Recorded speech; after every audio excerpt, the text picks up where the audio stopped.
A lo largo del texto de la Torá, cuando nos confrontamos con su lectura y aprendemos de sus mensajes, descubrimos que en algún aspecto el pueblo de Israel no parece haber entendido en forma absoluta el mensaje de Dios respecto de lo que significaba su apoyo. Por ejemplo, en el libro de Números encontramos esta famosa historia donde los hijos de Israel se supone que se preparaban para espiar lo que iba a ser la tierra prometida, para poder luego, con la ayuda de Dios, emprender la conquista, y entre la presencia divina y su ayuda, que es absolutamente fundamental en esta expresión de conquista, más el trabajo de los hijos de Israel a partir de lo que podían aprender de lo que esa tierra encerraba, bueno, ahí se iba a producir que el pueblo de Israel pudiera alzarse con esa tierra y a lo mejor en muy poco tiempo, en algunos meses, ir a la tierra prometida y comenzar ya directamente la conquista y el poder asentarse en ese lugar. Recordamos en aquel momento, y ahora van a ver cómo lo conecto con lo que está en nuestra parashá en este Shabbat, los hijos de Israel, bueno, tomaron representantes, 12 espías, y cuando volvieron, el mensaje de ellos era que la tierra era muy difícil, que era muy complicada, y cuando encontramos ese texto, lo primero que preguntamos es, pero un momentito, ¿ellos qué pensaban? Cuando salieron de Egipto inclusive, o caminaban por el desierto, ¿qué pensaban? ¿Que el trabajo de la conquista lo iba a hacer absolutamente todo Dios? ¿Que ellos iban a ingresar a la tierra prometida como si tuvieran un mayordomo en la entrada de la tierra de Canaán y le iba a entregar una llave a cada uno de ellos como si fuera un hotel 5 estrellas de donde cada tribu se iba a ubicar? Nunca fue ese el mensaje de Dios. El mensaje de Dios era: caminarán por el desierto, aprenderán, se constituirán en un pueblo independiente y entonces van a poder llevar adelante su conquista, vuestra conquista. Yo los voy a ayudar. En realidad voy a garantizar que tengan éxito, porque yo soy Dios Todopoderoso y la tierra toda es mía. El pueblo de Israel no podía entender eso y de alguna manera no querían ir.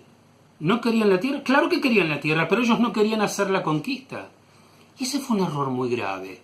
El error de cuando deseamos mucho algo y de alguna manera intentamos que sean otros los que ensucien sus deditos para poder conseguir aquello que nosotros queremos. A veces ocurre eso, deseamos mucho algo, pero damos vueltas y buscamos la forma en que alguien se ocupe que no somos nosotros. La expresión y el récord de esa historia que acabo de mencionar nos muestra que, en definitiva, como el pueblo no quiso enfrentarse con las dificultades de la conquista, no obtuvieron la tierra. ¿Que Dios no tenía poder para poder él solo conquistarla? Por supuesto que sí, pero no era la intención de Dios. Las grandes glorias que uno podía conseguir con la fortuna gigantesca de tenerlo a Dios como aliado implicaba que ibas a trabajar duro para poder conseguirlo, porque tenías la ventaja de que sabías que el éxito estaba garantizado porque estaba Dios. Este malentendido a veces se prolonga inclusive frente a los dilemas de cuando Dios dice: si crees en mí y si me acompañás, entonces la tierra dará sus frutos, la lluvia dará sus lluvias y sus aguas, y entonces los cultivos crecerán, y entonces la hartura colmará todo el territorio, y los animales darán luz a sus hijos, a sus cabritos, a sus terneros. Entonces uno pregunta, bueno, ¿quiere decir que si yo solamente cumplo con los preceptos, todo eso Dios me lo va a dar? Nuevamente no. No es que Dios te va a dar todo eso. Pero para que vos tengas todo eso, al igual que en su momento y que fallaron en la conquista de la tierra prometida, para que vos tengas todo eso, también vas a tener que trabajar. Y esto es importante porque a veces uno confunde una cosa con la otra. La presencia de Dios no garantiza tu éxito. Tu trabajo junto a la presencia de Dios es lo que puede garantizar el éxito. En nuestro texto hay una parte, digamos, es muy interesante, donde Dios primero comienza con su letanía tradicional de que lo recuerden y que cumplan con sus preceptos. Pero luego va a agregar algo donde va a ser muy significativo frente a aquello de que estamos diciendo. Luego acá en el texto de nuestra parashá dice: y observarás los mandamientos de Adonai tu Dios para andar por sus sendas y para venerarlo a él.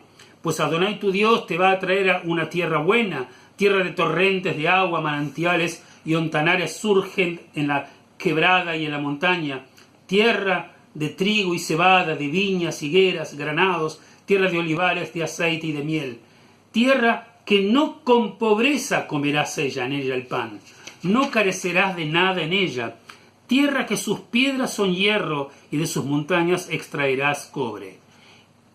Y bueno, y continúa el texto, pero aquí yo quiero parar, y el texto dice, bueno, es una tierra que no con pobreza comerás en ella pan, pero claro que para que tú puedas comer pan apropiadamente, tendrás que trabajar la tierra. No va a mandar Dios una decena de ángeles para que gane el trabajo en la tierra que Él te prometió. Y como Dios dijo que si vos continuás con mis preceptos y me obedeces, vas a poder disfrutar de todo esto. Dios no está prometiendo que vuelven al paraíso. No hay una fantasía edénica donde estuvieron Adán y Eva, donde todo estaba servido. No. Van a prosperar, pero en este mundo. Es en esta tierra donde Dios en su momento, cuando expulsa a Adán y Eva del paraíso, les dicen que espinos y cardos crecerán y podrás ganarte tu pan con el sudor de tu frente. O sea, hay que laburar, hay que trabajar. Dios te va a acompañar, Dios te va a bendecir. Pero por supuesto, para que puedas comer el pan, como dice el texto, no con pobreza, tendrás que cultivar el trigo. Luego de cultivar el trigo tendrás que cosecharlo y tendrás entonces que moler los granos para poder prepararte la harina, luego llevar adelante el pan. Habrá que trabajar, habrá que ver de qué manera se cuidan los cultivos en momentos de tormenta. Y muy claramente lo dice cuando describe las bellezas del lugar donde los va a llevar. Le dice, tierra que sus piedras son de hierro. ¿Y qué hay? Sus piedras son de hierro para que puedas sacar el hierro, pero para eso hay que picar la montaña y picar la roca para extraer el hierro y eventualmente poder forjarlo. Dice finalmente, una tierra donde extraerás cobre, pero para extraer cobre uno tiene entonces que trabajar duramente. O sea, lo que Dios quiere decir es que si tú me acompañas y cumples con mis preceptos, vas a tener identidad. Yo te voy a acompañar. Podemos nosotros no saber de qué manera, no entender de qué forma, y tener dudas respecto de el mundo en que vivimos, como alguna vez mencionamos, con respecto al bien y al mal, al castigo y a la seguridad de la ayuda de Dios. Tenemos todos los derechos a tener dudas. Pero obviamente lo que el texto está diciendo es que tú tienes que trabajar duro. Y sos el responsable primero de que las cosas te salgan bien si esa es tu intención. Y en definitiva, el poder conocer a Dios, como en algún momento dice un poquito más adelante, que no se engrandezca tu corazón y no se vuelva de alguna manera, como el texto dice, arrogante, entonces recuerda que las cosas también vienen de Dios. Es como queriendo decir, mantén tu humildad, confía en mí, pero mantén tu humildad.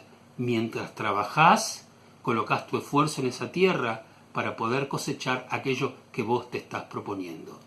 En definitiva, que vos pienses en Dios y le des plegares a Dios no significa que podés presentarte el examen en la facultad sin haber preparado una sola bolilla, porque ponés las garantías en Dios que Él te lo va a resolver, aunque vos no sepas nada.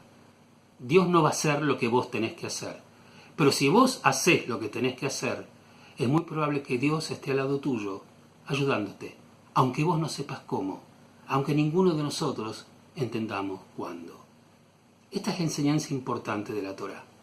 Ayudarte para que Él te ayude y poner lo mejor que vos tenés para que los logros sean tuyos. Eso te va a traer dignidad, eso te va a dar sentido a tu propia vida y en realidad te va a llevar por una senda que solamente es sana y maravillosa de vivir.